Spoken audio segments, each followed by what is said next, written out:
Boa noite, professores da banca examinadora. Meu nome é Ari Batini Tavares Júnior. O meu RA é 51589-2018, curso de Engenharia Civil na Centro de Excelência ENIAC. Meu trabalho é sobre o trabalho de conclusão do módulo sobre construções integradas no meio ambiente, projeto integrador. Então eu vou falar uma obra da empresa Ocus Engenharia de Projetos Limitada. Foi uma prova de carga, um controle tecnológico, uma prova de carga em estrutura metálica tubular. Tá? Vamos iniciar a apresentação. O trabalho foi realizado num caso real, é um teste de carga que é realizado no Autódromo de Interlagos todos os anos para a prova para a Fórmula 1. E ele serve como base para liberação do acesso de uso do Corpo de Bombeiros. É um teste que simula os esforços acidentais e permanentes e dentro de norma, e ele é realizado para fazer a liberação da ocupação e de relação à segurança do uso dos espectadores da Fórmula 1. Tá? Aqui é uma situação da realização do teste. O teste foi realizado numa situação de 2 módulos, é tudo com base em um projeto de modelagem da estrutura. Não entramos nesse detalhe, nós vamos focar a matéria do projeto integrador. Tá? O teste foi realizado numa área de 70 metros quadrados, aproximadamente 71 metros quadrados. Tá? A carga de utilização, a gente utiliza tambores metálicos com capacidade de 210 litros calibrados, né? É feita uma calibração antes, considerada a carga dos tonéis. Tá? A água potável, então nós temos uma situação aí de aproximadamente 600 kg por metro quadrado de utilização numa área de 70 metros quadrados, então é um volume muito grande de material. Tá? A estrutura é monitorada por uso de deflectrômetros e nível óptico, o deflectrômetro com precisão de centésimo de milímetro e o nível óptico com décimo de milímetro de precisão. Aqui nós temos algumas imagens simulando. Esse é o carregamento de prova, então é utilizado os tambores, é condicionado com água, os relógios comparadores, deflectômetros que fazem precisão de medida, e aqui o controle com nível óptico. Aqui é a vista geral da estrutura, está um pouco pequeno, mas no slide quando feita a variação. A área demarcada no projeto com as cargas de utilização, e aqui os tambores com a carga completa já de água, de aproximadamente 600 kg por metro quadrado. Localização da obra fica no Autódromo Municipal José Carlos Patti, Autódromo de Interlagos, Avenida Senador Teotônio Vilela 6161, Cidade Dutra, São Paulo. O engenheiro responsável pelo teste é o engenheiro Rodrigo de Almeida Maciel Fonseca, e os principais fornecedores para esse teste foi a Tamborbel, Águas Anchietas, Casa do Construtor, né, e os principais insumos: tambores, água e uma bomba submersível, bomba de alimentação. O número de colaboradores do uso foi de 3 a 4 colaboradores somente. O teste ele é um teste razoavelmente rápido, 36 horas. O mapa de risco da obra, nós temos um grande risco de acidente, que é um risco maior, um risco físico é um médio, mas é pelas condições do ensaio, pouco risco químico e pouco risco ergonômico, mas existe o risco, principalmente porque a gente não trabalha com material, os tambores, com laudo ambiental. Tá? Os riscos físicos, né? O tópico segurança do trabalho e ergonomia. O maior risco que nós temos é o seguinte: esse teste é realizado na Fórmula 1 há 25 anos aproximadamente em São Paulo. Nunca houve um acidente com afastamento. Eu faço esse teste há 22 anos, eu participo desse processo, e não houve até hoje. E o problema é o seguinte: o modus operandi, se você observar aqui, o profissional ele está sobre os tambores, sem utilização de nenhum EPI. Essa estrutura é razoavelmente alta, cada degrau tem aproximadamente 35 centímetros de altura, é um degrau alto. Você vê que ele está em cima dos tambores, os tambores meio que equilibrados, ele se equilibrando para jogar água. São tambores vazios que não tem nenhuma base, nenhum lastro que fora a capacidade. E ele pesa aproximadamente 15 quilos, então ele não tem uma influência muito grande. Isso que é nosso trabalho. Tá? O nosso objetivo aqui é fazer um sistema de implantação de EPI e EPC com uma forma de evitar o risco do próprio de acidente. Hoje o risco é muito grande pela situação que nós temos, né? Além desses riscos, lógico, são os prejuízos financeiros, os prejuízos humanos do profissional que você está perdendo, e com relação também ao aumento da tributação em relação ao FAT, que é o Fundo de Amparo ao Trabalhador. Tá? Esse é o mapa, o plano de implantação da solução 5W2H, que a gente entra no seguinte, tá? Primeiro, evitar as quedas dos tambores, porque os tambores eles estão apenas apoiados nas estruturas, tá? Como? Fixando tambores para que não caiam. Como? Amarração de tambores por linha de estrutura. Quem vai fazer isso? O encarregado que monta a cargueira. A própria equipe que está montando a cargueira, que está levando os tambores para cima, você consegue amarrar na base da estrutura os tambores para que eles fiquem firmes. Tá? Quando? No início do teste. Eu coloquei uma data de referência que foi a data da apresentação do presente trabalho. Tá? Aonde? Nas estruturas ensajadas, para quê? Evitar a queda do tambor. Nós temos uma situação que é o seguinte, o profissional ele vai continuar trabalhando em cima do tambor, mas esse tambor ele não corre risco de cair e a gente prefere que não faça. Tá? O custo disso vai alterar a hora homem. Vamos considerar uma diária de hora homem, mais as cordas. Se a gente considerar que essa corda já é um insumo da obra, essa hora homem, tudo vai me custar aproximadamente R$200. É um custo muito baixo por risco tão alto de acidente. Tá? Não foi feito esse ano, mas a gente pretende que isso seja implantado para os próximos anos. Segundo objetivo, mitigar os riscos de acidente do trabalho naquela situação em que o profissional se apresentava com os tambores. Como? Né? O que? Então, instalação de linha de vida, cinto de segurança, instalação, pode ver que o profissional está sem cinto de segurança, instalação de linha de vida e plataformas para andar sobre os tambores. Então, pranchões ou tábuas fixadas sobre os tambores, de uma forma que você tenha acesso à boca do tambor e que você não consiga retirar. Né? Quem pode fazer isso? O mesmo encarregado de montagem da cargueira. Na hora que é o término da cargueira, ele consiga colocar as pranchas em todo o percurso. Os pranchões, a linha de vidro, né, de utilizar próprias cordas e etc. Tá? Local nas estruturas ensaiadas. Para quê?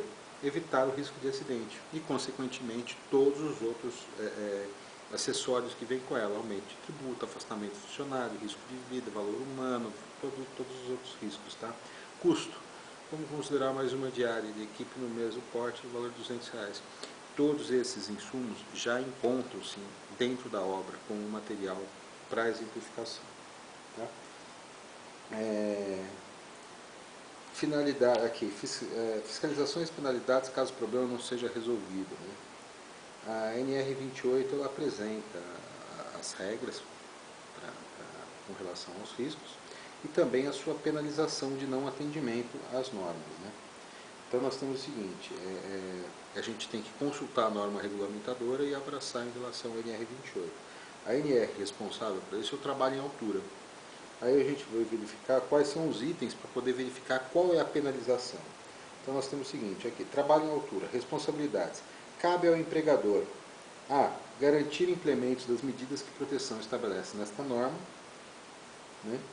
Aí, garantir que qualquer trabalho em altura só inicie depois de adotadas medidas de proteção definidas por essa norma. São definidas proteções como a implantação de linha de vida, por risco de trabalho em altura, com relação às normas. Tá? Assegurar que todo o trabalho em altura seja realizado sob supervisão, cuja forma será definida pela análise de riscos de acordo com as peculiaridades da atividade. Né? Assegurar a organização e o arquivamento da documentação prevista. Então, todo esse trabalho, então a gente pegar uma autorização para o trabalho em altura, então você faz uma PET, faz todo um trabalho. Tá? A penalização, então nós fomos lá na R28 com relação aos itens NR35, as linhas da A, G, H e J, todas elas têm uma infração do nível 3. Se for considerar o número de funcionários do serviço, nós estamos falando de 3, 4 funcionários em relação a Opus Engenharia. Se a gente for utilizar em relação a TB, que é a contratadora central, nós temos mais de 1.000 funcionários. Se olhar, a linha em UFIR está entre 1.000 e 2.000 em relação ao item 3, Mas se a gente considerar mais de 1.000 funcionários, já vai de 4 a 5 mil. Você vê que é um valor muito alto de multa se for considerar o globo de todos os funcionários que tem na obra. Isso é com relação à segurança do trabalho. Agora nós vamos partir para a gestão ambiental e o tratamento de resíduo. Nós temos 3 itens que são interessantes em relação a essa obra. O primeiro item é os tambores, o segundo, a água potável que é utilizada, o descarte dessa água potável, e o terceiro item é a utilização de gesso, o descarte desse material de gesso. O descarte de material de gesso, hoje ele é feito com uso em descarte em caçambas de entulho, não há um tratamento de resíduo específico. Porém, os tambores não apresentam laudo ambiental e a água potável é jogada em água pluvial. Então, quer dizer, e essa água pluvial ela é jogada no lago do Autódromo de Interlagos, e esse lago ele é poluído, porque tem ligações clandestinas de esgoto. Então, trata-se de um trabalho mais complicado. Tá? Vamos ao solucionamento. Nós temos um preparo, nós temos o diagrama de Ishikawa para definir as causas dos problemas. Vamos lá, o preparo. Como trabalhar? Então, nós temos aqui a subcontratação dos tambores, né? E a falta de higienização desses tambores. Hoje você pode contratar esses tambores já higienizados, né? Então, quem pode ser responsável por isso? A organização do serviço e o preparo. Os ensaios, quais são os riscos de acidentes, né? E o descarte dos resíduos em águas pluviais. Então, o descarte inadequado leva à penalização da CETESB, e isso também aumenta os custos, tributações de execução. Qual que é o objetivo? Aumento de imposto, riscos de acidentes e multas. Então nós precisamos hoje uma solução de equilibrar isso. Como? No gráfico 5W2H, nós temos a seguinte situação: reduzir a emissão de poluição com a execução de ensaio e controle de qualidade. Nós temos um trabalho de controle de qualidade para ver a configuração e o controle ambiental do usuário, mas acaba não tendo um trabalho ambiental de limpeza. Então o que nós fazemos? Com o quê? Limpeza, higienização e laudo dos tambores, né? Como se fosse utilizar para outros fins, uns fins de transporte de alimentos, ou esse fim, você pega e faz o laudo. Como? Né? Na hora de contratar o tambor, em vez de você contratar o tambor somente simples, você pede o tambor e o laudo da sua higienização. As próprias fornecedoras de tambores que fazem essa locação, elas fornecem esse laudo ambiental.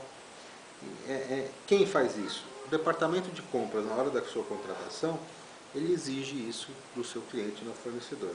Quando? Antes do início do serviço e durante a negociação. Né? Em qual local?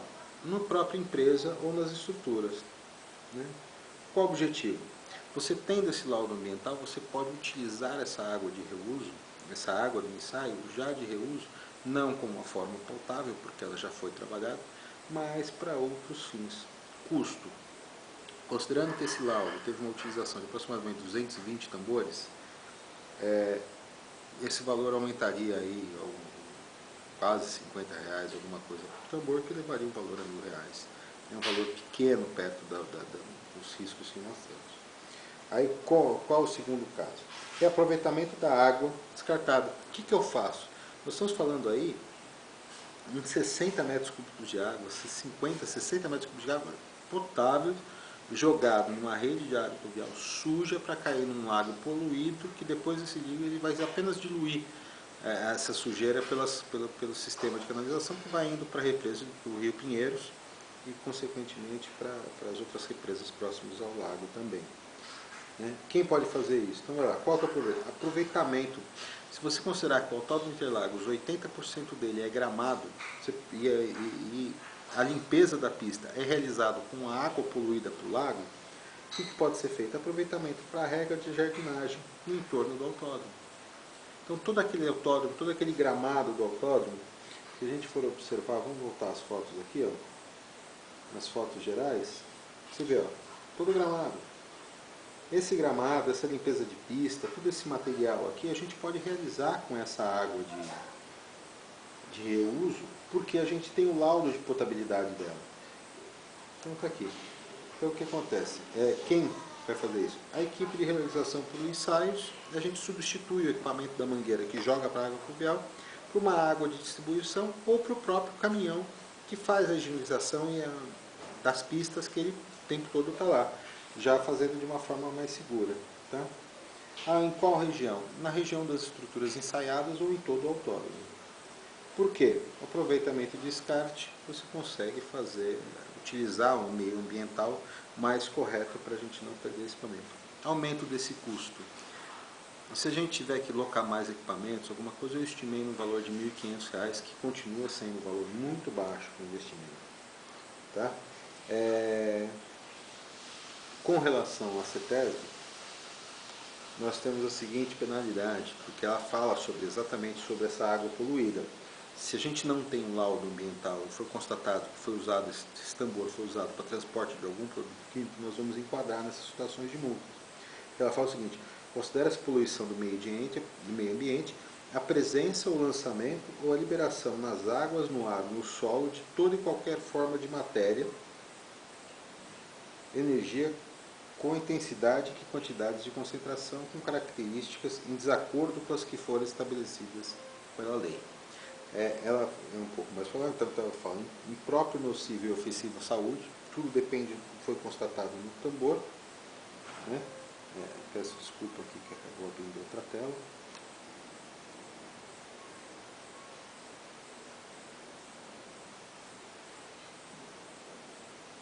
Vamos à apresentação.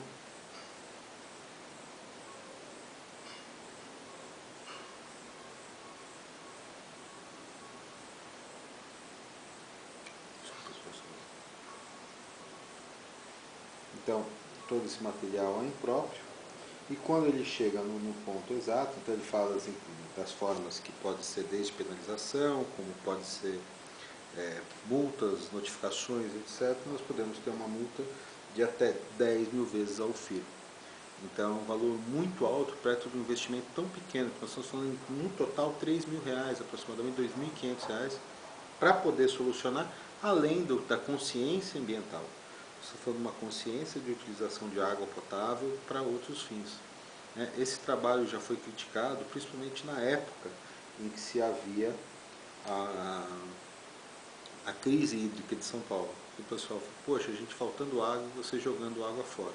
Aí nós fizemos um trabalho lá de utilização de água de reuso, só que mesmo assim aí a gente influenciava em relação ao risco de segurança do trabalho. Tivemos que trabalhar com equipamentos especiais, porque a água utilizada não era uma água potável. Tá? Eu passo aqui o cronograma dos serviços, trabalhos, a apresentação e a conclusão, né? Que a gente fala que os riscos, mesmo você trabalhando com uma obra com 20 anos sem históricos de acidentes, não dá para a gente continuar correndo esse risco, com risco de aumento da tributação, com risco a vida da pessoa humana, o risco do profissional, além dos tributários e outros que se envolvem, que você tem que estar preocupado com isso, até porque, como engenheiro, você será o responsável por isso, além de responder criminalmente também, no caso de um acidente por negligência. Então, essa situação. E, além disso, a gente tem que começar a pensar na parte também um pouco mais do meio ambiente. Nós estamos aí com problemas de água, com problemas de poluição, com esses problemas todos, que também não dá para a gente levar em conta. Além de uma possível posteriorização, a utilização de outra carga que seja menos imprópria do que uma água potável. Tá? Esse é o meu trabalho, tem aqui a situação bibliográfica. Eu acho que consegui esclarecer todas as suas pendências. Eu agradeço. Boa noite.